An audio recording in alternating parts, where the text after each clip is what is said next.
All right, we are on there. It's working. All right, we're on there. Hey, everybody. This is Jelena Oxley. I am the co-founder of Grand Strand Action Together, along here with Ashlyn Pro, who is my co-founder. And we are here tonight to talk with Fred Joseph, who is the author of a new book called The Black Friend, and it's so good. And we're really grateful tonight to have Fred joining us. And Fred, where are you joining us from? Remind me where you are. Yes, I'm in New York. I'm actually not home right now. I'm upstate, trying to get out of this city and get some fresh air for a little while. I feel you on that. This has been about the only time in my life that I've been glad to live in a semi-rural area. We're not, there's not a lot of population density where we are. So it's kind of, I've never wanted that before. So kind of glad to have it now. All right. So, so for those of you who are just joining us, we're here with Fred tonight, and Ashlyn is our contact with Fred and who's gotten to know him. And so I'm going to have Ashlyn introduce him, and then we're going to talk to him about the book and some other things. So take it away. Okay, so we have Frederick Joseph here with us, and some people watching might remember when we brought him here to Myrtle Beach. What was that, 2 years ago or 1 year ago? That was like 2 years ago now. 2 years. 2 years. He came and he was the keynote speaker for the State of Black Youth Conference that Effie and Damien threw together that we helped them out with. And I was able to just get to know Fred. Before that, after that, since before he did that, he launched the Black Panther project, which kind of, I would say, like propelled you into like all of our eyes, right? So that's how everyone knows your name now. You did something else really amazing this past year with your COVID rent relief, which I thought that was awesome. So if you want, you can go ahead and talk a little bit about those things. And he's just an all-around marketing genius. So we're thrilled to be talking to him. I appreciate it. So the Black Panther campaign was basically an effort to take young people who weren't going to have the opportunity to see Black Panther potentially because of financial constraints and things of that nature to see the film. And the campaign ended up actually becoming the largest GoFundMe in history, still has that same title to this day. And we took about 73,000 children to see the film for free, raised about $1 million, and generated about $43 million in earned media for Disney to promote the film. So I did that and did a few things after that in terms of, campaigning and whatnot. But most recently, over the, I guess, wow, this year has been 10 years. Over the summer and last spring, when I saw that our government wasn't doing literally anything for people, I decided to try to do my best to give back to those in need. So I started the rent relief campaign to raise money to give $200 here and there to families in need for groceries, bills, transportation, things like that. So, to date, we raised about $3 million and we've helped about 20,000 families. So yeah, those are the two kind of major campaigns under my belt in that regard. That's awesome. That's amazing, Fred. That's really generous. And I'm so glad you're able to do that, because I feel for people right now who are just struggling to keep a roof over their heads. So right. I was telling Jillian a little bit about it and how, you didn't really there was nothing that people needed to really say to get this money from you. They were telling you they needed diapers for their baby, or they needed groceries because they were, on their last dollar. And it was just, it's kind of very sad that this is what's going on in a pandemic. Yeah, it's absolutely disgusting. And that's, one of the things I do love about you is your politics. We're very aligned in that regard. And the country we have currently, and the country we'll probably have going forward, doesn't do anything for people on the margins, frankly. And we've gotten to the point where people like myself and y'all have to donate to things. We have to raise money just to get the bare necessities in this country, and GoFundMe's basically become health insurance, and it's horrible. Yeah. Yeah, that I just don't know. I think you probably have saw that little video where it was like a comedy, but it's the GoFundMe CEO, and he's just like, it would be really nice if people would raise money for vacations. Instead, it's like surgeries and cancer treatments. Yep. So, yeah. But the Black Panther challenge leading into the rent relief, leading into what? Yes. Mm-hmm. Yes. Yep. So this is exciting. I'm a book person. I think most of everybody who knows me here in the area knows I'm a professor. So I read for a living, and I have to say this is a very enjoyable book to read. So I've read a lot of books on race, all of which are really good, and yours is the funniest. So I'll go ahead and just put that plug out in there for you. I try, you know. I know it's really not a laughing matter. Racism is not a laughing matter. I know that, but you know, especially for your audience, I think it's great. So we have a lot of questions and things to ask you about, and feel free to take whatever tangents you want as we get going. So so I guess the first question is like, what prompted you to write the book? I mean, I know that social circumstances prompted you, but what motivated just you in general, you specifically? Well, it's interesting because, I think for those who haven't read the book, I'll give some context because, we're talking about like me being funny in a book about race. I'll give context to what that means. So, the book is about race. The book is about microaggressions, so on and so forth. But I'm talking about firsthand experiences. And I think that that's what makes the book so different from a lot of books, in that I'm not giving just historical context of racism, white supremacy, so on and so forth. I'm actually making it relatable, right? Like I'm trying to build empathy and be conversational about certain things while also being very transparent. But in terms of what made me want to write the book is, honestly, I felt like that was missing. I'm someone who has done very deep, educating of myself in race relations, gender studies, so on and so forth, trying to be a more progressive, better person. And what I realized is that everything, no offense to anyone, but everything is so dry for me, and I'm a dry person at times, but everything is so dry and heavy, and these are heavy conversations. But I'm like, if you were sitting down having a conversation with someone who's like your legitimate friend, right? If Ashlyn said to me, "Hey, Fred, what you said the other day kind of rubbed me a little sexist," right? She's gonna do it in a way where like she's critiquing me, but also there's a tone there that's loving because she wants me to be better, right? And I said, it would be very interesting for me to write a book as if I was talking to my legitimate friends. Like I have, my fiance is biracial, her mother's white, and we have race conversations constantly because she is a white woman, right? So like, but in those conversations, I'm not going to talk to her like I would somebody on Twitter. I'm going to talk to her like a fellow human being, like, hey, I didn't love that, and this is why, right? So the book is supposed to fill that gap, and then be written in a way that's also accessible for young people, right? I wanted it to be a book that could, be read by a person as young as 10, 11 years old, if they're advanced, parents, educators, so that we start creating like kind of this ecosystem. And then I gave other readings that people should do to get you to the next steps, right? Because I don't think that you're going to just start out reading Asada Shakur and without having some context first,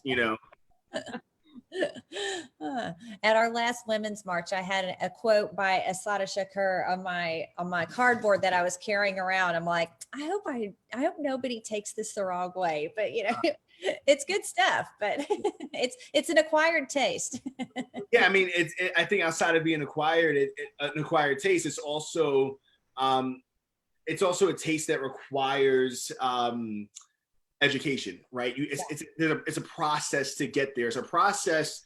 You don't just go from I don't understand racism to being like an actual like, oh yeah, I'm reading the autobiography of Malcolm X like overnight. That's not how that works. Yeah. No, you're exactly right. Exactly right. So kind of following up on that. So I love that your motivation makes a lot of sense now that I think about it. So the title is the the Black friend. And so you've kind of described how you were looking for like a conversational tone, like a friend sort of tone. So do you think of the Black friend as like you, or is it a character? And like, how did you come up with this idea? Did you think of it like as you were younger, or like, did you think of it recently?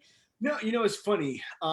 So my background, most people don't know. So I have an MBA in marketing, so that's why my marketing is typically my focus. But my undergrad was in creative writing, so I've always wanted to go and write books and be an author. I did not think this would be my first book. I have things that I'm working on that have nothing to do with race right now. But the reason again that it came about was like the moment kind of calls for it. Like unlike some people. No offense to anyone else. Again, I didn't write my book because of the protests, right? Like my book was already finished and written, way beforehand, because the moment has called on it forever, really.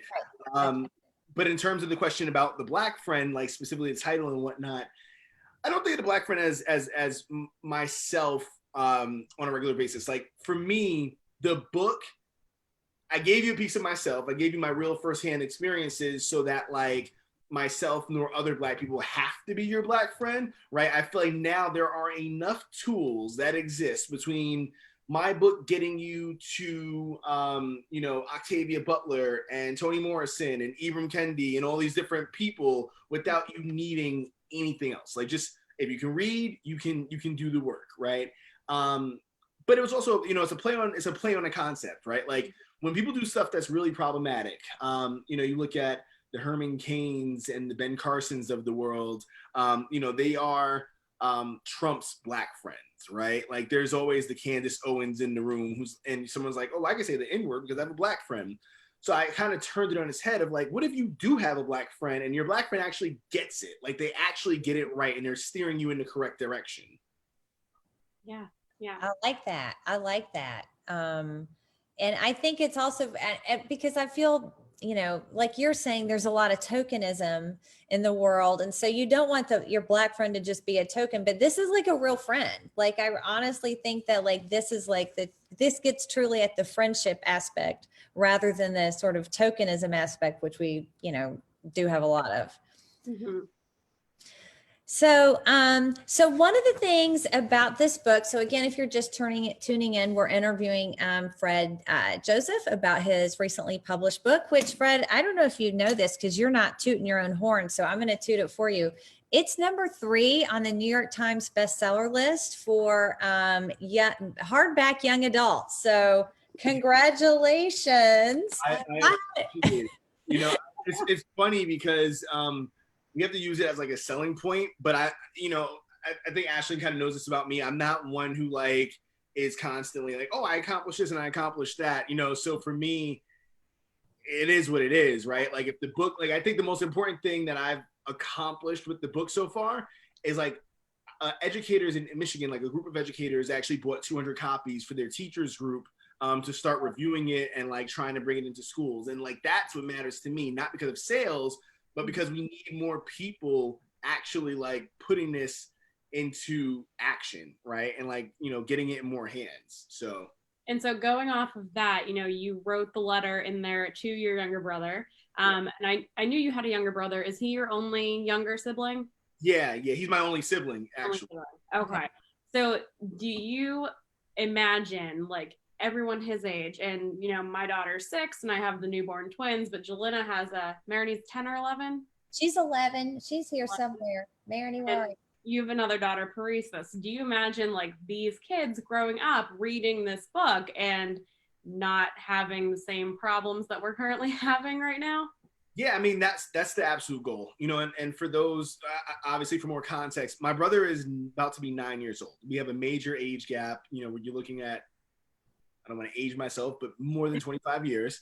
And, my hope, and I think a lot of people, when they see the title, who are not necessarily understanding of like what it is, like there's some people who have been critical, like, oh, well, is he going to just be like a token, right, in the book? And I think that when you read the book, you're like, oh no, he's actually holding people accountable, but in a way that's like very conversational. It's not like a polite, like, oh my God, no, it's okay. No, it's like, you're messing up. Mm-hmm. These are things you can get right. And my goal again was like, for people like your children who will inherently be in classes one day, or in school, my children I hope to have, right? It's not just like, oh, hey, I know slavery was bad or Jim Crow was bad.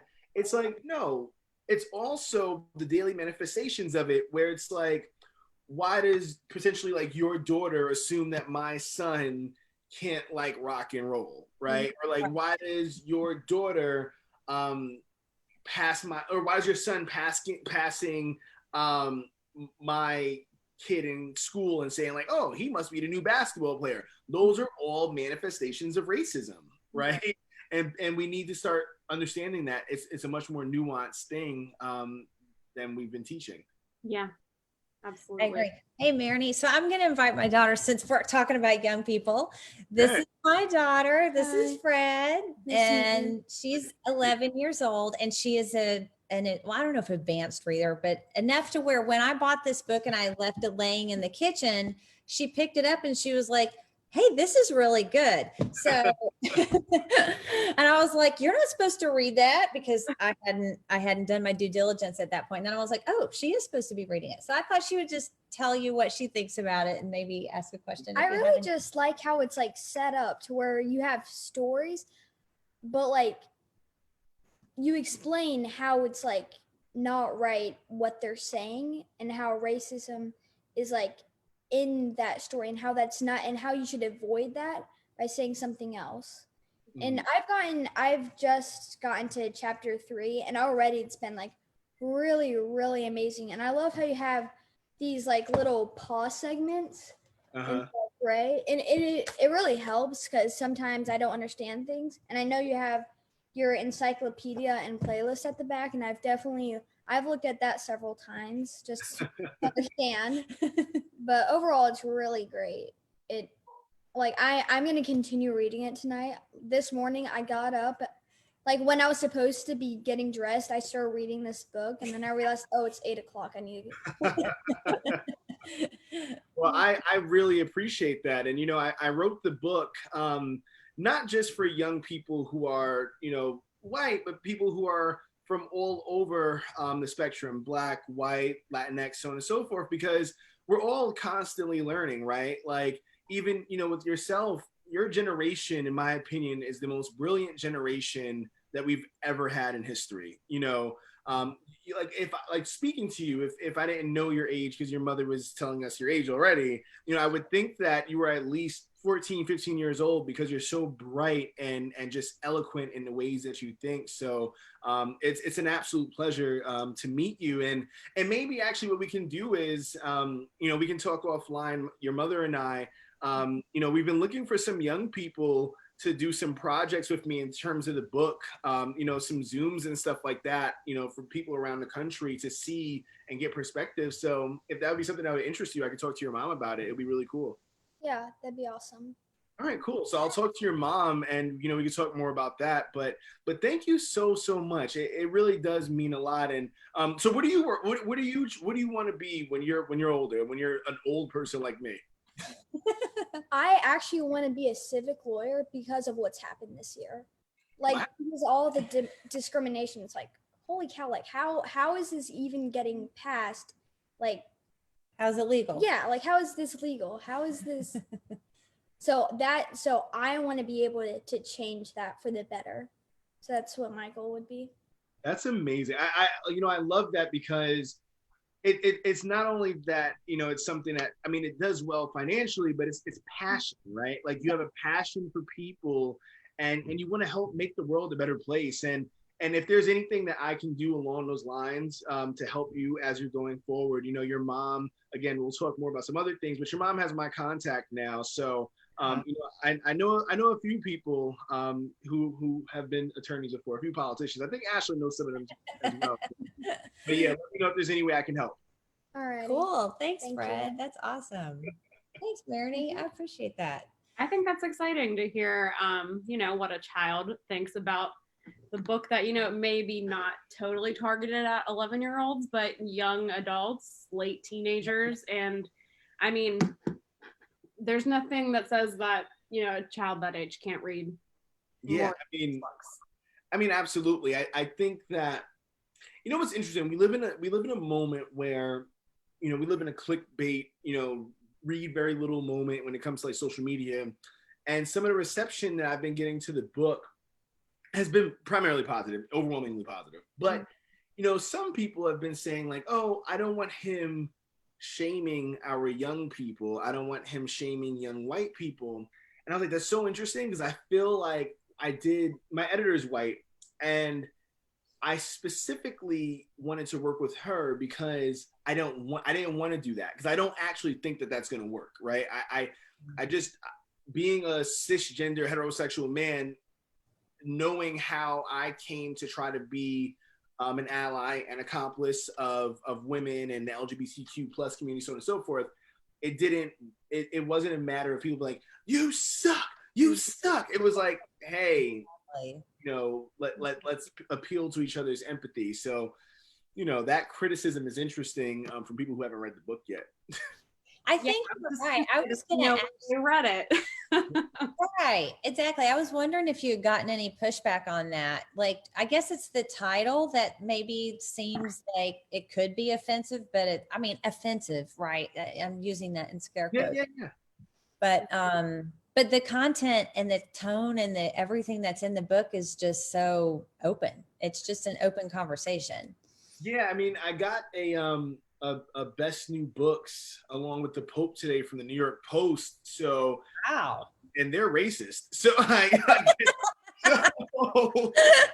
they're not religious either. So like they like you and the Pope. I mean, I would take that as a big compliment. I don't know. Something's in the water right now. You gotta that's awesome. I love it. So so I wanted to ask you, so one of the things that Marini was curious about was how all the people that you interviewed for the book. So for people who like, I guess, so you have your voice, but you've got not just your stories, but people who have other stories in there. And so how did you select whose stories that you were going to tell? And like, how did you bring up the conversations with them? And just curious. I'm lucky that I have a pretty cool friend network, and people who do amazing things and are super active in these kind of conversations. I wanted people from a broad spectrum, right? Like I think there's, if I'm not mistaken, there's only 2 other Black men in the book. If I'm not mistaken, I think there's Joel and there's Terrell, I believe. Okay. And I specifically wanted to make sure that you were hearing from voices that didn't sound exactly like mine, right? Like Joel and I grew up very close to each other, and we're really close. He's like my brother, but like we're not the same person. The same way like Terrell is, he's a person who's in the LGBTQ plus community, writer of Moonlight. And I primarily wanted it to be women. I wanted women throughout the entire book because I feel like that is already much more intersectionality than I can bring to the table, right? So I chose, the most brilliant women I knew, frankly, and at least who was available as well. So, it was a big win, I think. The 2 voices, everybody was great, but the 2 voices that stuck out the most to me were probably Angie Thomas and Syra Rao. Syra's much more left than like a lot of the voices in the book, and I wanted that because I think there's a line in which she says there's a through line from Nancy Pelosi from what was it? God. Basically, she was saying, Nancy Pelosi's problematic in that, even though she's a liberal, like there's a lot of issues there, and there's white supremacy is a spectrum. Yeah. My editor and my publisher were like, oh, well, I was like, no, this is like absolutely needed, and if we give context, people will understand what we're saying. Right. Yeah.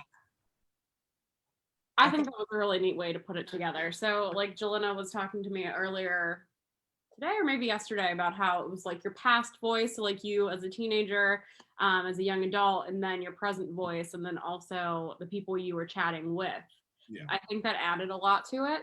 Not that I'm saying you don't have a million things that you could put in one book all by yourself, but it was just, it kept it very interesting. And I've had problems reading a lot lately, just my attention's not been there, but I wasn't able to really put this down when the twins weren't crying. So, you know. I appreciate that. It's a style that, honestly, just like it came to me maybe as a marketer. I was kind of thinking, like, what do people actually want to read? Because again, I read a lot of heavy things, dense things, and there's books that are phenomenal. Like, I'm not gonna name any. There's books that are phenomenal that I just still haven't gotten through because A lot.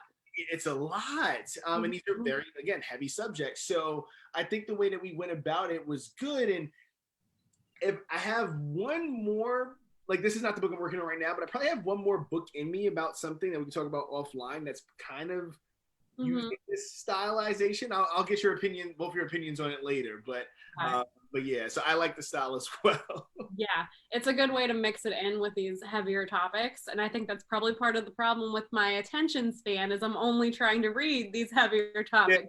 Yeah. I mean, yeah, this was probably great for you as a little bit of a break from your philosophy. it is, but you know what? Like, so I don't know what it is. So Fred, have you ever seen, so I'm going to try to describe for people who are listening, like what it's like reading this book. So you've got the typical narrative structure that you have in a book. And then you have these pop out voices, which are like, you can see one there, it's in a gray shade. Sometimes it's a definition, but sometimes it's like a separate commentary on what's going on. So it's like you're telling the story and then you've got this separate commentary. And like when I describe it right now, I think it's confusing. Like it probably would sound confusing, but like the way it works when you're reading it is amazing. And like now I'm wondering, like, should I start writing like this? Like, should I have some sort of like here's what I'm saying, but here's what I'm also thinking about this. So like it's like this other self. So one of the reasons that I was thinking it was effective is because we're all on so much social media now. And like, so even my attention span as a reader has probably plummeted in the last decade. But for some reason, those like pop out boxes where you get the second commentary, it keeps your attention going. And I think it's partially because our attention span has changed. Like we look at our phones now, like what, 10 times an hour, 30 times an hour. Whereas like when I was growing up in the 80s, I dare not say that. I didn't do that. I just sat with my book for hours on end and then looked at the frogs. Like there was nothing else to do. But now you're used to a lot more mental stimulation. And so you're also used to hearing a lot of voices, right? Like with your Facebook feed or your Twitter feed, like you're used to hearing lots of voices. And I like how it's like you're having a conversation with yourself. Like, or you know what I mean? Like you're telling the story and you're talking about it and you're making it clear that how you're able to reflect on it. It's kind of hard to describe, but I love it. And I think it really works. I appreciate it. It was, to be honest with you, like when I first did it, I didn't know if it was going to work. Like when I first started writing in that way, because what made me do it was I'll tell you exactly where I got it from, watching YA or like young adult movies, right? Like, and if you watch things like kind of things like we grew up with, we being like anybody older than your daughter, I suppose, and what they have now, there's always this kind of fourth wall that's broken, right? Where you're watching the movie, maybe like even like Ferris Bueller's Day Off, when you're like, something's happening and he looks at the screen, he's like, isn't that crazy? And like it keeps you engaged. And I was like, can we write that way? I'm like, is that a possible thing? And it seems to have worked. I read somebody on Goodreads, obviously like you'll read like 3 bad reviews and have like 300 good ones, but of the bad reviews, somebody said that they found it distracting and weak or something like that. And it was, and I responded to them actually. I was like, well, it doesn't really matter what you think. It matters what young people think. Is it keeping them engaged to have these important conversations, right? And that's what ultimately matters the most. But I'm happy to hear that you like it as well. Yeah, yeah. But I think it does, it kind of keeps your attention because you're going on, like, for example, I'm just going to give an example. So I don't know if you want to do a reading from your book, if you're prepared to do that. Sometimes authors like to do a reading from their book. I don't actually have one near me. I'll do it. You're like, I don't know. Also, I'll do a reading. Well, this is going to be a very short reading just to give you an example. So this one, I was like literally laughing out loud with. So you're telling this story about where you've gone over to the young men's house where the parent, like, they were kind of racist. And then you start thinking about how are you going to respond in this situation? And you're describing how you actually responded. And then you're describing how you wish you'd respond, or how you would have responded if you were older and more mature and more experienced and didn't feel quite as uncomfortable. And so you say what you would have liked to have said. And older me would have said, he obviously got it from you, Chad, speaking to the dad, where did he get the racism from? And then the pop-out box says, I don't know if his name is really Chad. I just figured he looked like a Chad or maybe a Dan. I also imagine he had played lacrosse and would have shot beers at frat parties in college. I mean, and I was just cracking up. I was like, oh my God, you just totally nailed this dude. So that's what I love about the story is you're telling the story and what you thought. And then you've got this side commentary, which is like Saturday Night Live worthy comedy. Yeah, I do. I mean, it means a lot to hear from different perspective as a parent, as a white woman, as a progressive person in this country, so on and so forth. Like all these different existences that the two of you share, that is kind of hitting the chord. Because realistically, anybody can read the book, but if we're being honest, the target audience of actually purchasing it is white women, right? And that's just the reality of it, because the most progressive group in the country in terms of white people is white women, and I think most people do realize that at this point. So to hear the two of you as parents, it just kind of strike with you is it really matters. Thank you. Well, I'm definitely enjoying it. That's for sure. So that kind of leads into another question we had about people you've mentioned in the book. Yeah. So did anyone recognize themselves? What's so funny? It feels like the book has been out for a million years now. Because you gotta remember, as a person who created it, I haven't actually. I read the book again 2 days ago. But before that, I hadn't read the book for a year, and it had been done for a year. I was on to other things, all these other things I'm working on. And people are finally starting to get the book. Since it hit the Times bestseller list, now some people are like, oh, let me see what this is about. And I got 2 DMs hey, are you even the dinner thing? I don't follow any of the guys, but one of the guys actually found me. He's like, are you talking about my parents? But more than anything, I've gotten a lot of white people messaging me from high school apologizing. Yeah. Apologizing, for just not seeing what they were, right? Yeah. That is good. I mean, good to hear. I was hoping people were not going to be like, ugh, why'd you write this about me? Well, sir, if you didn't act this way, I wouldn't have wrote that about you. Yeah. It is interesting because you're like, I changed their names to protect identities and lawsuits. And I was just curious if people actually remembered, because they experienced it differently. And who knows if they remembered that dinner, the awkward dinner and the racist dinner, because they weren't the ones who were, uncomfortable or targeted. Well, that's so interesting because one of the things, a person whom I do follow back already, I'm not gonna say her name, but she went to high school with me, and she's definitely changed.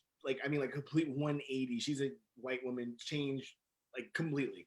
And she still messaged me and apologized, though she's been doing anti-racist work way before 2020. And she's like, I remember a lot of these spaces from like, because I went to middle school and high school there. She's like, I remember a lot of these spaces, but they're blips for me, and for you, they are life altering. Mm-hmm. Right? She's like, like the cafeteria was the cafeteria. She's like, it is what it is. You go to school, it's that third. But she's like, for you, it was a nightmare at times. Mm-hmm. So we don't realize that often. And I just, I want to say it is a very specific conversation about race, but it's the conversation about just marginalized people, right? Like we don't realize, like when I'm like, now I'm starting to notice when I go to certain stores, like I'm staying at a house right now, as a matter of fact, and there's no access. There's like 3 floors, and there's no like elevator, there's no ramp or anything like that. I'm like, if I was disabled, how would I get around, right? Mm-hmm. Like, and now we have to start thinking as we're progressing as a society about how these things that are blips and unimportant for us could be like completely life altering for somebody else. Mm-hmm. Yeah.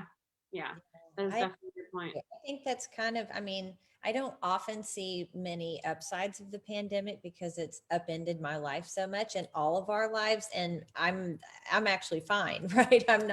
I'm paying the bills and took a pay cut, but I can live with that.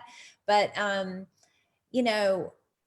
the one thing that has been advantageous, I guess maybe like a silver lining, is that we're stopped enough and slowed down enough in our lives that we can pay attention to things that are outside of us and that are important, and that we notice like what other people's experiences are, rather than just being so wrapped up in our day-to-day, gotta go here, gotta go there, staying on the treadmill kind of thing.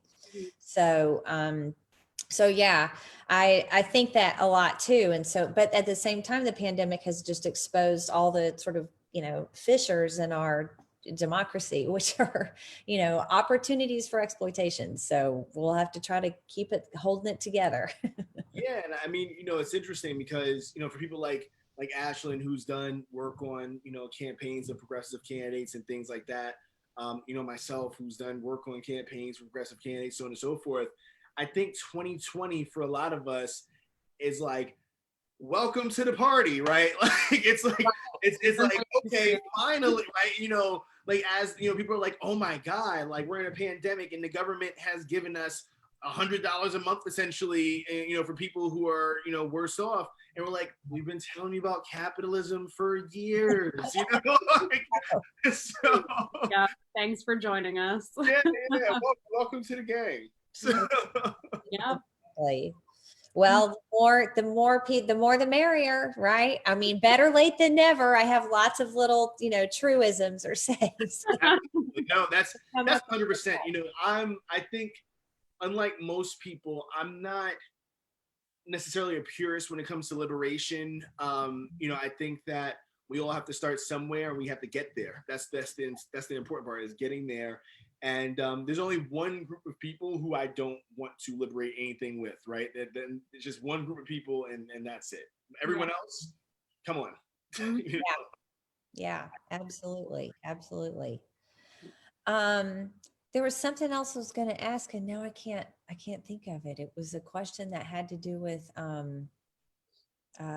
maybe it was the reception of your book, which you've talked about a little bit. So this is your first book. Like, did you find it to be a hard book to write, or like what was your process and your experience like, and how has it been? Writing a book is it's interesting. I think writing specifically as a Black author is its own thing, because I was lucky to have a phenomenal editor. My editor's name, her name is Kaylin Adair. She's become a family friend. She is brilliant woman. Love her to death. And that was pure luck, because I tell you, hearing the stories of other debut writers and how they were treated just makes me really sad. But it was a hard thing to write, just from the stories are difficult to tell, right? Like, not in the technical sense of like hard to actually tell them, but like traumatic or trauma, re-bringing up certain traumas for me. But it was also cathartic, to be quite frank. And I think that is the trajectory of my writing and my writing career is that I want to get the things out of me and give them to other people, to help other people get through them as well, right? Because I don't think that this book is just for white people, in that a lot of people who are non-white have reached out to me and been like, I feel seen in that experience, right? Like, we're all talking about police brutality. We're all talking about, the disproportionate ways that racism shows up in systems. But sometimes somebody needs to know, like, hey, yeah, you've been to a hockey game and somebody called you an Oreo, and that's not cool. That's not cool, right? Or, hey, you were in class and you were the smartest kid in class and afraid to be that because you thought that you'd be judged as so, by your educators and white people around you. I see you, I feel you, you're not alone, right? And I want that same experience going forward with my next 2 books as well. Cool. That sounds exciting. So I'm just going to say, for anybody, if you're just tuning in, we are interviewing Fred Joseph, who's the author of a new book called The Black Friend. And Fred, I remembered my question, so that was good. So one of the things, so you've talked a little bit about like why you've kind of geared the book towards, like, did you specifically, so you said that like white women are kind of your target demographic for purchasing the book. Do you think, and you mentioned that the Chicago like school system who bought 200 copies of the books for the teachers, is the target audience like teachers, or like, is it the young people, or is it kind of both? Because it seems like I told you, obviously like my daughter's really interested in it, but the voice is so conversational. And so you were talking about empathy, and I feel like, so I have a book on empathy and it's really boring. I'll just go ahead and say that. But you are actually being empathetic, not just with you're being empathetic with yourself and with all the people who you're surrounded by. Like, you're not angry with them. You're like, I understand from your perspective why you may have said that, but it's not cool. And like, here's why. So, did you, like, I loved your stories that you picked up on, which are the ones that you tell, which are primarily from high school. So like, how did you choose your target audience? I guess that's what my question is. Yeah. So, it's interesting because I think I don't have like one target audience, though I did, as I said, my target audience is primarily like the people who are going to probably buy it would be white women who are typically more in the anti-racist movement of white people. They are more aligned oftentimes because they do have that intersectionality of being oppressed as women. So that's just, logistics. But for me, when I was writing it, I honestly just saw it being for young people. That was the original thought, right? I was like, oh, young people, people in school, people who just are like seeing all this, like people like, Mary, who are like, I see what's going on and I want to do something. I just don't know how or if I'm getting it right. Yeah. But then it was funny because I sent the book to Chelsea Clinton, as a matter of fact, and she was just like, yeah, parents. She's like, as a parent, I need to read this. Every parent should read this. Like, if you're a white parent, read this. I was like, right. And then we sent it to a few educators, my publisher, and educators were like, educators. I was like, So like every single turn just ends up being like, oh, this book is not only resonating with different people, it's actually for different people. It really is. And I'll just, again, I don't know if I'm going to be able to find this part, but like, so there was a part in there where you were describing going over to somebody's house and they were playing NPR radio, and you said white, like NPR radio is like religion for white people. And I laughed so hard because that's me. Oh my God, that is so me. He sees me. So yeah, so you somehow have got a really good knack of just targeting or of writing in such a way that is really appealing to lots and lots of different audiences. So I think that's really good. I appreciate it. Ashley, what were you saying? That's true. Everyone who's a white liberal loves NPR. I know, right? But I was curious. So how does your little brother feel about this book that you wrote? Has he read it? Is he going to read it later? What have you told him about it? And how does your mom feel? So it's interesting. My little brother, he's not yet at the age of reading it. So I will be interested to see when he finally does read it. That like the book is really for him. Like it's actually my gift kind of to him.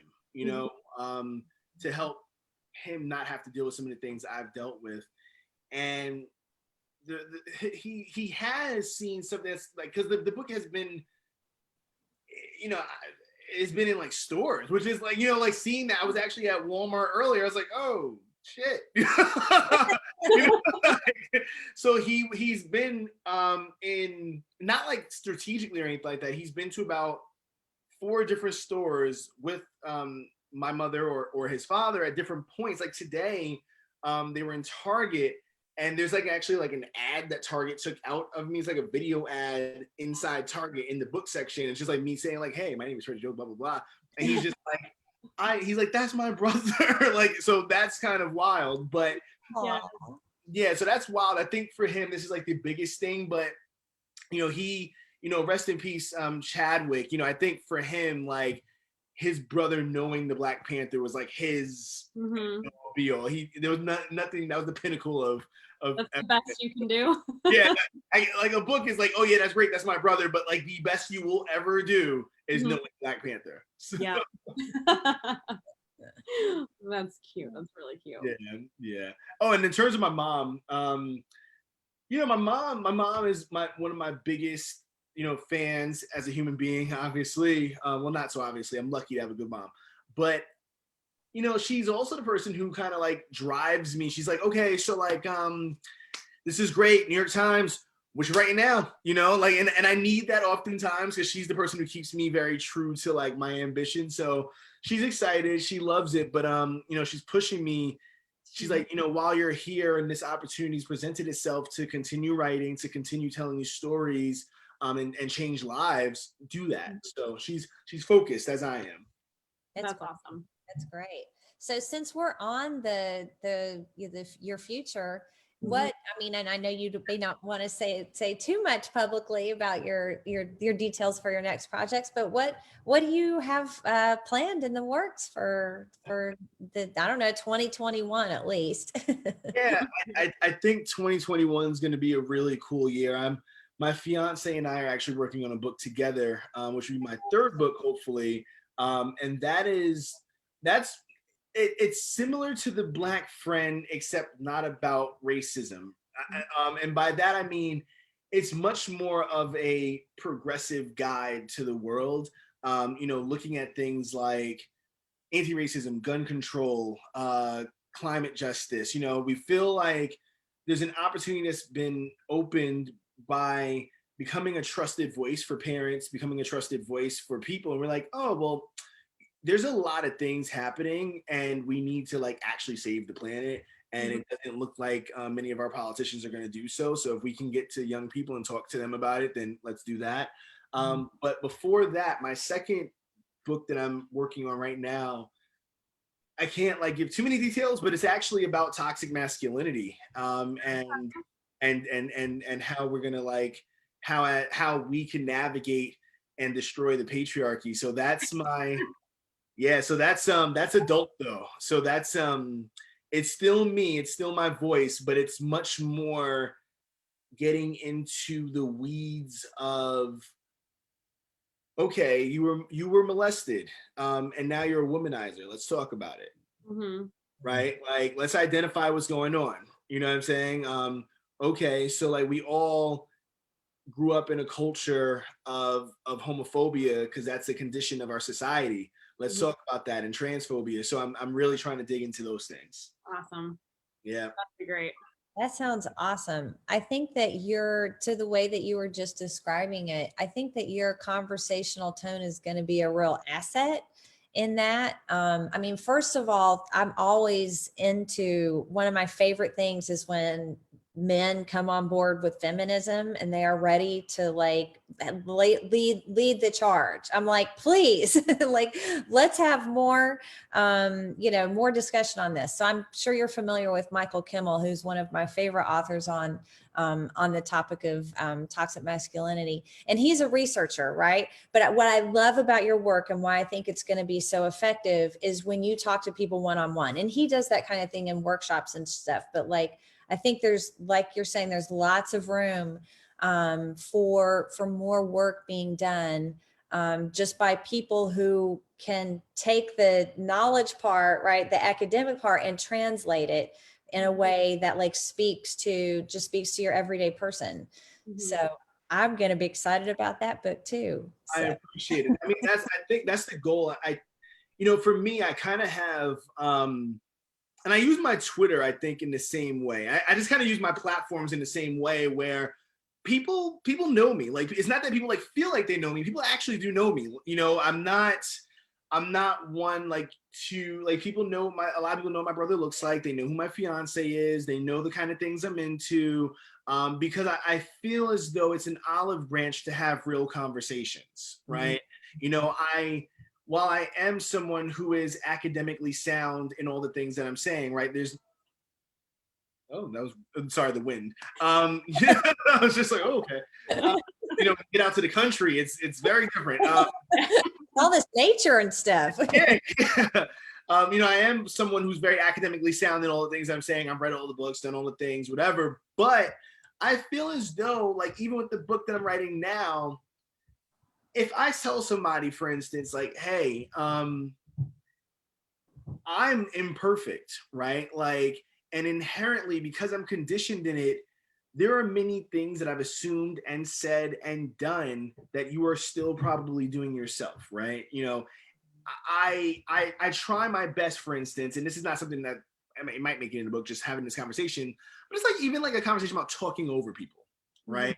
And I'm in the intersection of like being a Black man and trying to be like, okay, well, like, I don't really get space, but how do I also create space and not take up space for women as well? Because we're both kind of like vying for space from this bigger entity, oftentimes, of like white patriarchy, and it's those conversations. But instead of being all like super academic about it, I can just tell you some of the first-hand experiences of that happening. Like, hey, so I was sitting on this Zoom and, I was trying to make sure that we all got equal time to talk because that's how we should be creating space for each other, blah, blah, blah, blah, blah, Right.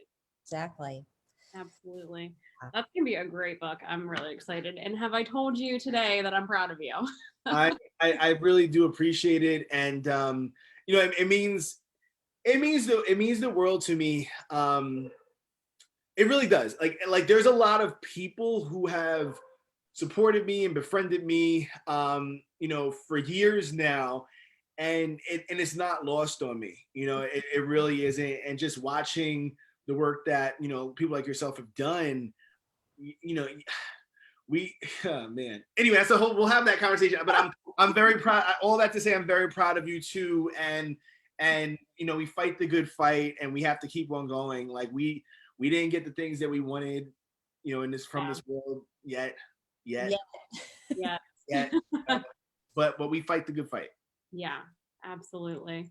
Yeah. Absolutely. Jelena, what was your wrap-up question? So I guess the wrap-up question, this is maybe not the best wrap-up question. You can tell me if you have a better one, Ashlyn. But Okay. Fred, we're very grateful for your generosity. So your generosity is a thread that kind of goes through your work with the Black Panther Challenge and raising money to benefit, children of color so they can go see the Black Panther movie, raising funds for the COVID-19 relief. So we're very grateful that you've joined us here without, any sort of, remuneration or anything except for friendship and, good company, which we always have to offer, especially Ashlyn. But if we were going to donate to any organization like in your honor, I know a lot of people are not spending money on traditional Christmas gifts because they're stuck at home with all their stuff so they don't need more stuff. But is there a place that our listener could donate to a good cause that would be in your honor? And do you have any recommendations about it? Well, that would be awesome. And I appreciate the thought generally. It means a lot to me. And a lot of you will never in my entire career have to ever give me anything to show up anywhere. I'd be happy to do anything for all of you. I'd say there is an organization, it's the Blue Caps Foundation. I'll double check that.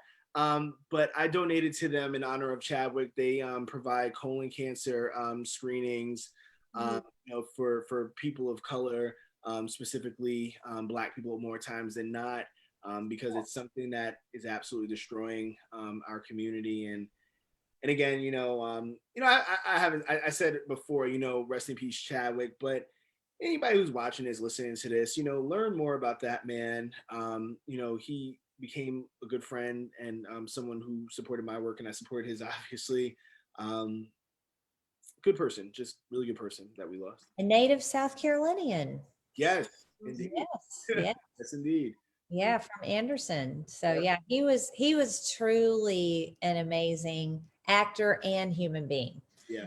So yeah, I was trying to decide how to break it to my kids that Black Panther had died, and that was a very sad day, as it was for many people, including his own family members and friends like yourself. So yeah, good guy, very good guy. Yeah. I guess also, everybody, if you don't have the book yet, go out and pick up the book. Target, Amazon, Books A Million, Barnes & Noble. And then if you have the book, go buy another one and then donate it to the library. Yeah, that's my like call to action for a lot of people. Like, if you have the book already, again, it is not easy, as we're all learning about marginalizations and things like that. Being a Black author is very hard. It's selling, like, right now the top books on like Amazon, all these different websites are like books by like the Trumps and Ben Shapiro and all these different people, or books about like Glennon Doyle and people like that, whatever. And Glennon Doyle is great, whatever. But the point is that for us, it really is a word of mouth game. It's like Highlander, there can only be one. So if we're gonna sell books, it has to be a grassroots movement. So if you can buy one and gift one to somebody, that mean a lot. Cool, absolutely. I'll Yeah. definitely be doing that. Well, thank you so much. This has been phenomenal, and I'm happy to come back any other time that you'll have me. Absolutely. And hopefully when COVID is not such a thing in our faces, we can bring you back down to South Carolina, and not on Spirit Airlines either, but you'll have to over. I hope that's okay. Yeah. The last time I was down in South Carolina, it would have been nice to have seen you. We were just on opposing forces in that one moment in time, Goodness, we were. I was so busy. I don't even know if I could have seen you, but I would have tried. Yeah. Tried. Well, either way, it's been great talking, and we'll talk more offline. I was very serious about Delina, your daughter, and trying to her. We'll talk offline. So. Okay. Awesome. All right. Well, thanks everybody for joining us, and thank you, Fred. And we'll sign off now. Bye, everybody. Bye. Thank you. Bye.